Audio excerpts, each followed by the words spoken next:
36 laps one time. You know what, Larry? That scares me to think that they weren't 37 lap. They've got an extra pace lap or two here. This has got to be changing the strategy, not starting a race at the anticipated couple of laps here.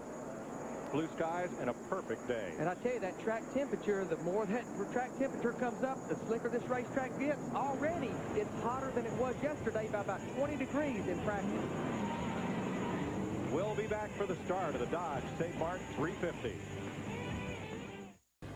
The field comes from turn 4 across turn 7. There is Sears Point in the upper part of the screen, that knob that overlooks the bay north of San Francisco.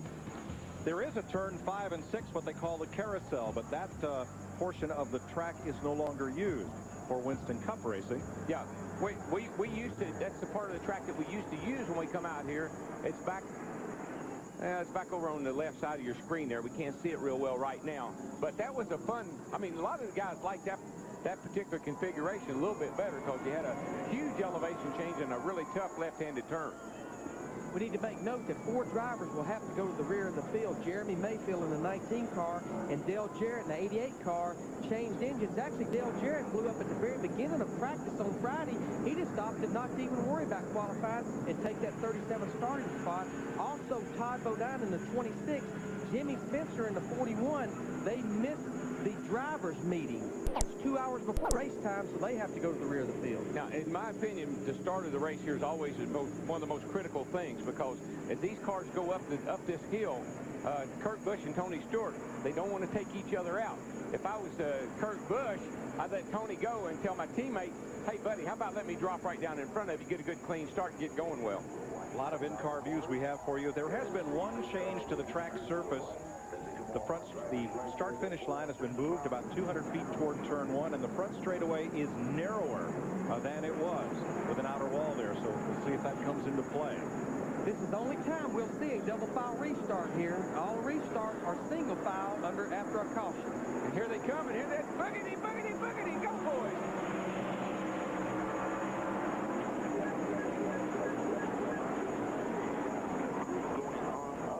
Up the hill to 2. Advantage Stewart. Yeah, Kurt raced him pretty hard up through there. I think he thought he might have a shot at taking the lead, but he made a good decision there, let Tony go. Remember, all the cars are on fresh tires here at the beginning of the race. As this race goes on, get laps on those tires, they'll start sliding around. The tail end will want to kick out on the exit of the corner. Jeff Gordon jumped into 3rd place there on that start, got by Jeff Burton. You see them all the way out past the rumble strips. You can do that, but folks, there's a wall right there as well. You got to get back in line pretty quick. The rumble strips are actually just paint. It's just a warning. There's not much more racetrack out there.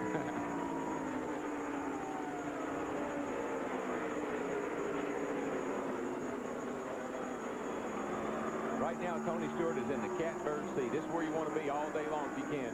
Out front, clean air. It's hard to pass here. If you get caught back in traffic, you can have a fast car, can't use it. Darryl, there's a couple drivers this morning told me if you can pass 1 car a lap here, you're lucky. Well, guess what? Jeff Gordon just passed 1 car a lap.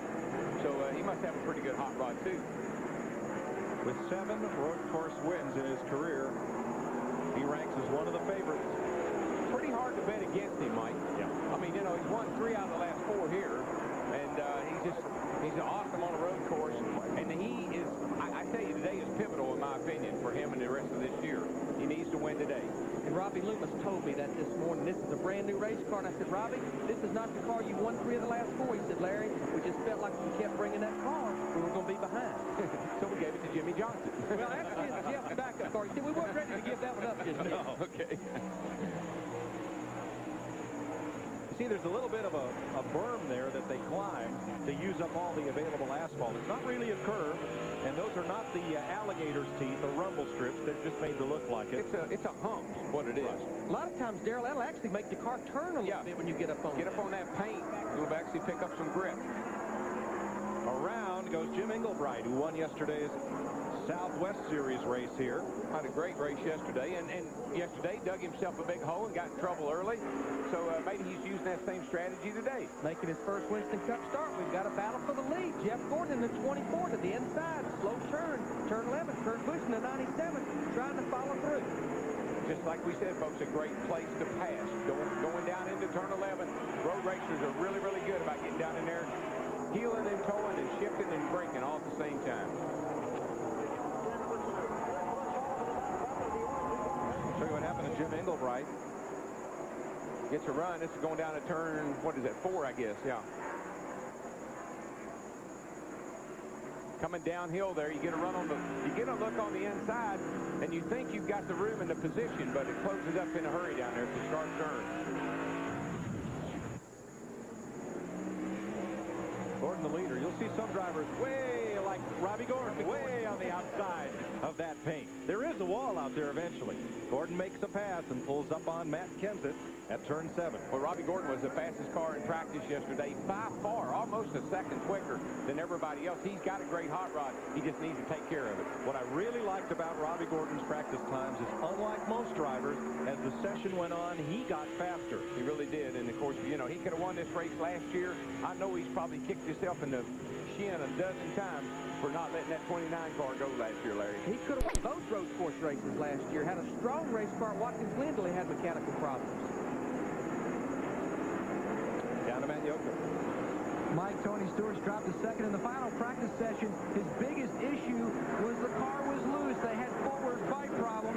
They made a little bit of change in some different areas. The springs and shock package, hoping that would help. But he just came on the radio after Gordon passed him and said, Zippy, the car is still loose.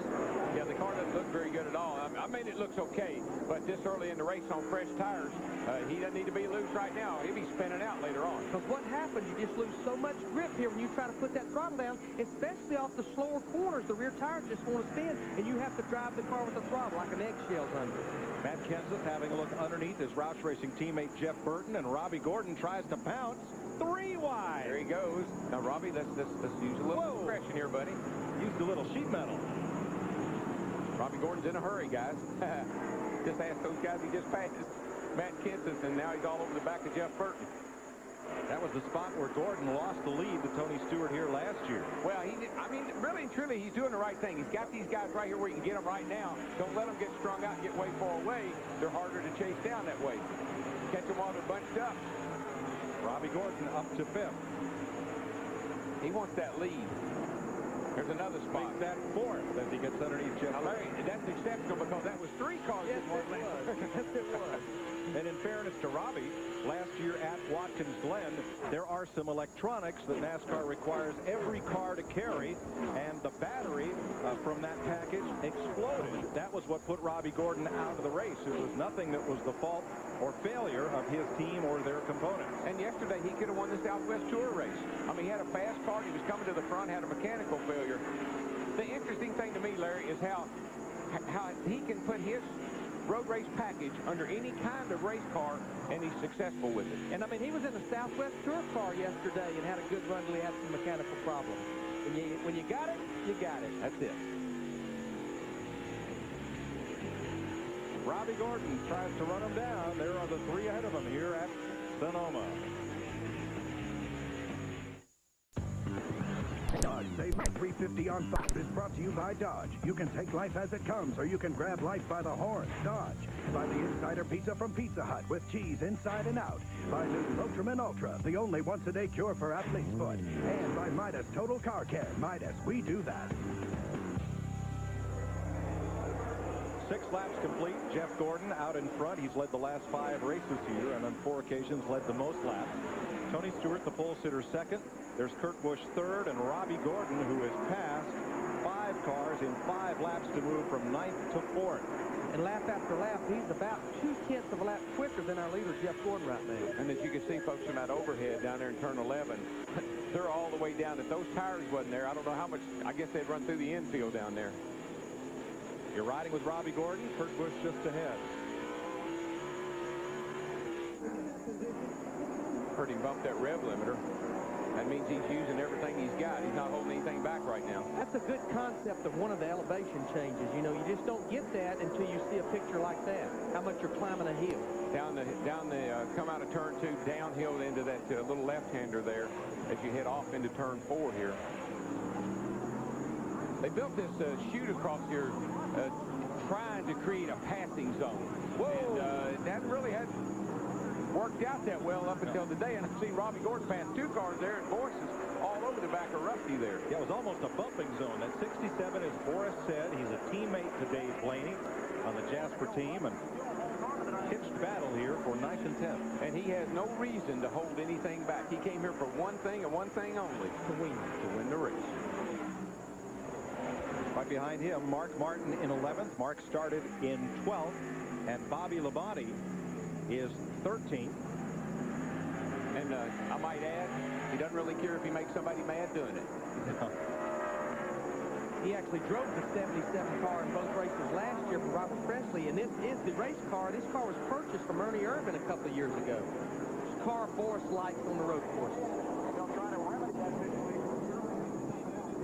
Up front, Jeff Gordon, Tony Stewart, Kurt Busch now all over Stewart for second.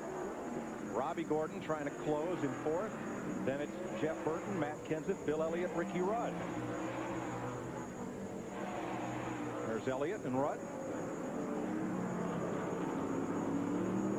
You have to be impressed with Kurt Busch in the 97 car, but what we have to remember is he drove the Southwest Tour cars out here for a number of years and did run this course, only making one Winston Cup start. But I talked to his crew chief this morning, Jimmy Finney, said, Larry, we came out here to test it for 2 days, and it helped Kurt's confidence so much about the heavier car on this road course. Yeah, and you think about Bristol where he won. That's a track that's, you know, you got to really work hard on your forward bite, getting up off those concrete turns. So, could pay off for him here today. See the box tracks there. Look at the miles per hour down to 38 miles per hour. You do accelerate so much coming through those S's, turn 10 down to turn 11. This is back up the front stretch across the start-finish line. 140 miles an hour. Then we're going to go up the hill through turn 1. It'll start deaccelerating a lot up here at the top of the hill. Turn 2. Down to about 55 miles per hour, Darrell. Yeah, and you see the 97 car kind of step the back end out. You can't do that. You got to, that'll just use up your rear tires. The more you do it, the worse it'll get. Darrell, we see just about everybody curb climbing, putting the inside front tire on the curb and lifting it up there. It's not just to shorten the track. It helps the car turn. When you get the car up in the air like that, it leans over on those left side tires, and they bite, and the car will turn. You can go. Dick Bertrand.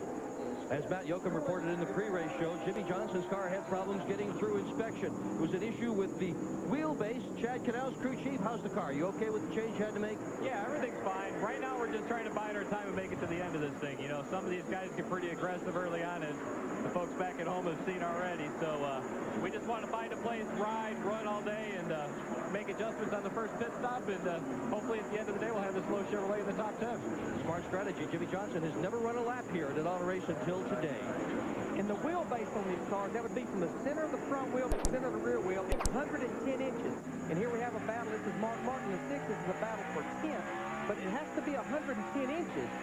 One side has to be 110. They will give you plus or minus a half inch on the other side. Evidently, those guys were either minus a half inch or plus a half inch on the other side. Rusty Wallace has been falling back here a little bit. Boy said got by Mark. Martin's got by him now, and he's all over the 18 cars all over the back of him. So Rusty's not going forward very well right now. That will move Said up to 9th. Wallace, 10th. Bobby Labonte, 11th. Ward Burton, 12th. Mike Skinner. Show you how hard it is to pass. Dale Jarrett started back in 37th position. He's actually lost a couple of spots. He's 39th and can't go anywhere. Jeff Gordon continues to lead. He's now 2 seconds up on Tony Stewart, Kurt Busch, Robbie Gordon, and Jeff Burton.